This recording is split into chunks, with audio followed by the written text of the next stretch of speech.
ზესტაფონელი ნინო ხარაიშვილი საქართველოს ჩემპიონია. ძიუდოისტთა საშეჯიბრო სეზონის დასკვნითი ეტაპი მან ტრიუმფით დაასრულა და უმთავრესი ტიტულისთვის ბრძოლა მოიგო.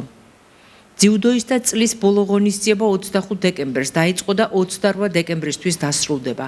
საქართველოს ჩემპიონატზე 4 დღის განმავლობაში გაირკვევა 246 ძიუდოისტიდან, ვინ შეძლებს სხვადასხვა წონით კატეგორიაში ტატამზე თავის გამოჩენას. მათ შორის, რა თქმა უნდა, ზესტაფონლებიც არიან. ნინო ახლა თბილისში რჩება და თავისი თანაგუნდელი ბიჭების შედეგების მოლოდინშია. ამბობს, რომ თავისი გამარჯვებით და ჩემპიონის სტატუსის მოპოვებით ზესტაფონელთა მორიგ წარმატებაში თავისი წვლილი უკვე შეიტანა და ჯერი ახლა მათსია.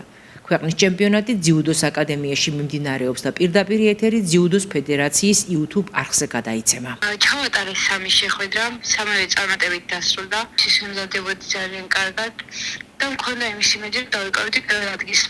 ძალიან ბედნიერი ვარ ჩემი შედეგით და რა თქმა უნდა უფრო მეც და მეც ვიშრობებ.